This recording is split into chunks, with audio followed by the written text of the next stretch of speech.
Hello Eurovision friends, thank you so much for coming to my channel Eurovision Histories. Today I want to talk about Luxembourg's entry for Eurovision 2025, which was chosen last night, and it is Laura Thorn, I'm not sure how to pronounce it, La poupée monte le son. I didn't watch the national final. I saw a short recap of all of the songs, and I think this might have been the best choice probably for Luxembourg. In this video, as always, I will give points to different aspects of the song and performance, points from 1 to 5, and then at the end we will have an overall rating. I will also show you your votes from the community tab of my channel and some of your comments about the song. If you want to participate in that, you gotta subscribe to the channel. So quite obviously, the song is a bit of a nod to Luxembourg's first Eurovision winner, Poupée de cire, Poupée de sang by France Gall. You see a bit of the performance from 1965 at the beginning of this new Luxembourg entry. However, the song Poupée de cire, Poupée de sang is a bit of a controversial Eurovision winner. It's one of the most famous songs to stem from the Eurovision Song Contest, obviously. But it's quite controversial because France Gall later on said that she was used by Serge Gainsbourg, who's the songwriter of the lyrics and also the music. And she said that she didn't really understand what she was singing about. And the song is mostly saying that she's just a puppet, that someone else is pulling the strings, that she's singing about things that she doesn't actually know. So it's a bit of a critique of the music industry at the time, just choosing someone to sing a song and they don't really relate to the lyrics. But it's also kind of making her look like a dumb blonde, so to speak, and that is what France Gall later on criticized because she was actually too young to understand what was going on and all these um, meanings of the song. If you're interested in this, I did a whole video on the 1965 Eurovision edition and talk about this in more detail. There's another song that Serge Gainsbourg did with France Gall that is even more problematic. Lots of double entendres and sexual innuendo. So it was quite interesting to see that someone would make an homage to this song, which is iconic but also controversial. And when I saw that, I was a bit surprised, but then I listened to the lyrics and I really love it because this is a bit of a reimagination of that song for modern times. And also, there's a critique of the lyrics of the 1965 song in this one. So let's have a look at some of the lyrics. She begins by singing, "If you see in me a perfect puppet that smiles and shuts up when you want it, forget about me, I am not your puppet. If you think that a man like you can manipulate me, go back to mommy, you better capitulate." So there you see, she's taking everything into her own hands. She is not like France Gall in this 1965 song. She's her own woman and she's telling the man flat out, you're not gonna manipulate me, you can capitulate already, you're not pulling the strings. And then she continues, "If you thought I was fragile, made out of porcelain, I am not like that. I need oxygen. I'm a real person. I'm not just an image that you can project all of your ideas on or a puppet that performs for you and does whatever you want. I am a human being. I have my feelings. I need oxygen. Don't hold it against me. A new world is calling." So reference that this song is about the future, the present for women in Europe, and no longer the 1965 version of things. And then the main theme of the song and the title of the song means the puppet turns up the volume. So I interpret that as she turns up the volume, she wants her message to be heard, and it's her doing it, not the producer, not the manager or the songwriter. It's her herself doing it. And then she sings, "Your puppet, as you call it, turns up the decibels." She is the echo of a new generation, so she looks to the future as well, saying that the present and the future are different from the past. So in a way, it's an homage to the 1965 song, but it's also quite a criticism and a reimagination of the whole story that the song tells. And I quite like that, which is why I am giving 4.5 points. I think in some places they could have been more poetic with the way they are expressing this, but I really love the background of the whole song and the intention of the song as well. We will talk about the performance and how it doesn't really reflect the lyrics 100%, which is why some people might get confused with the message of the song. Now, let's talk about her voice. I think it is a pretty good vocal performance. It's very hard to hit all of these notes. It's a hard song to sing, and she does a lot of dancing, so it's not easy. She has a good vocal tone that fits the song pretty well. It's very sweet. That's not the kind of vocal tone that I personally like, because this part obviously is my personal subjective opinion about the song. So that's a bit of a minus for me, but for the message of the song and the whole visual identity as well, the vocal tone really fits. There are a few moments where it almost feels like, oh my God, she's not going to be able to hit it. And it gets you kind of nervous, like it's not 100% confident. There's a bit of shakiness, a bit of breathiness, but they can work on that.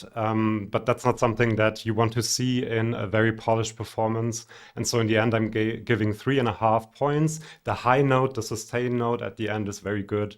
But there's a lot of room for improvement as well to make it feel more confident, especially. So let's talk about the performance, which is how the artist performs the song, how they engage with the audience, how their personality shines through as well. And that's a bit tricky here to rate. I'm a bit conflicted because I do think that she has a lot of charisma and that she could carry the song through the camera to the audience, so to speak. But the way it was shot at the national final was very wide shots of the whole stage, of her with the backing dancers, focusing very much on the choreography and not so much on her facial expressions. And that's a bit of a missed opportunity, I think, especially if your song is about this woman that isn't a puppet, that isn't like porcelain, that is a breathing human being that needs oxygen. We saw that in the lyrics. I don't really feel that in the performance.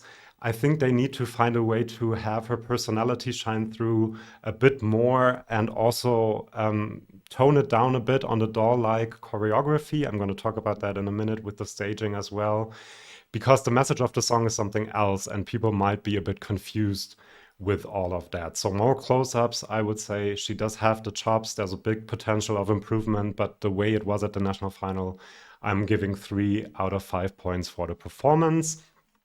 Now with the staging, a bit similar. If the message of your song is I'm a strong, independent woman, the outfits don't really work for me. At the beginning, it's a bit of a nod to the 80s. It almost feels like it looks like the 1984 Eurovision that was hosted in Luxembourg, some of the outfits. Very pink, very sweetness overload, which I personally find a bit too much. And then after the dress change, the outfit is even more tacky. And for me personally, it doesn't really fit the message of the song 100%. The choreo, as I've said, she does it very well, this doll-like movement for almost all of the song. And there again, I don't think it really tells the message of the song, the story of the song. Maybe start with a few doll-like movements, but then she really moves into a more free way of moving around the stage, if that makes sense. Like, she is this breathing human being, then let her move like a human being and not like a doll. They kind of try to do that. There's this interception part, this break part almost, where it's a bit more staccato what she is singing, and the male backing dancers fall to the ground in front of her, so she really takes charge at that moment.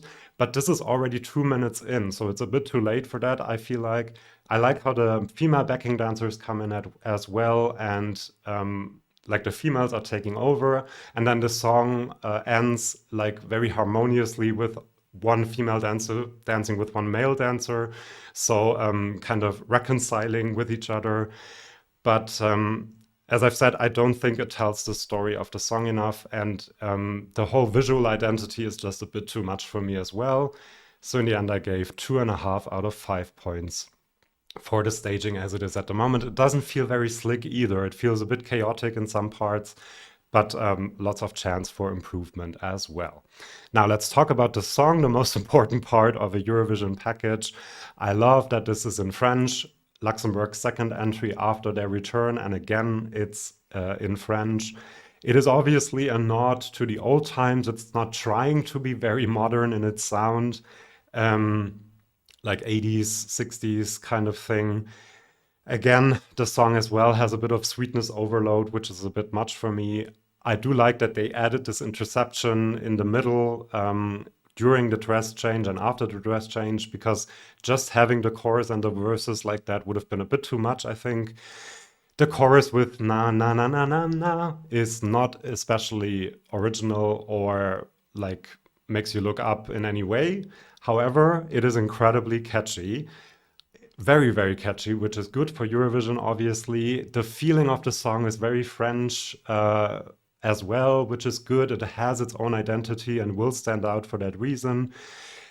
The fact that it is catchy is a positive at the beginning, but I feel like this is a song that after listening to it 10 or 20 times might get a bit annoying to me personally.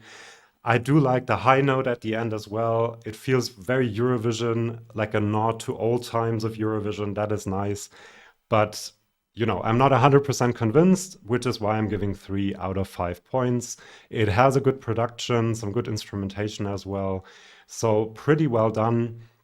But yeah, could be more innovative in what it does. Now, the song counts 3 times, the staging twice, and that gives us an overall point total of 3 out of 5 points for Luxembourg. Now, before I tell you your votes and your comments from the community tab of my channel, do subscribe to this channel if you don't want to miss any videos like this one. And I also want to make a prediction for Luxembourg. Usually, whether they will be able to qualify, and if they qualify, how they will do in the final. Usually I talk about the qualification history of a country. This is only Luxembourg's second entry. So at the moment they have a 100% qualification rate, but that doesn't really tell us all that much. I think the way it is at it was at the national final, the performance and the staging, I think this might struggle to qualify because the semis are televote only, and this is a song that might be more loved by the juries, I think, than by the televoters. So I think it will struggle, but in the end, I think it will qualify by a smither, maybe in 8th, 9th, or 10th place. Obviously, we don't have all of the other songs, but I am predicting that it will qualify, but it won't be an easy qualification, I don't think. And then when it comes to the final, I think, as I've said, I think the jury might like this a lot more than the televote. 10th to 20th in the jury might be a possibility, and then in the televote, 20th to 26th, because Luxembourg doesn't have a lot of support to begin with, and the way the staging and the performances at the moment, I think people would be a bit confused and would feel that it's a bit too sweet and too pink and everything.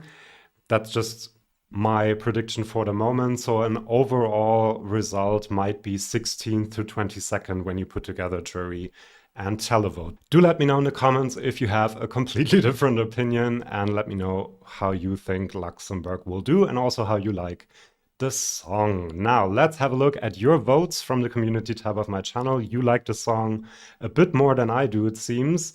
21% of you gave it 5 points, 42% 4 points, 25% 3 points, and only 11% gave it 2 or 1 point. So again, I think you like this a little more than I do, at least at the moment. And now we have a few of your comments. ESC Shiva says, I can love or hate it. You can love or hate it, but you can't deny that it's memorable. I agree.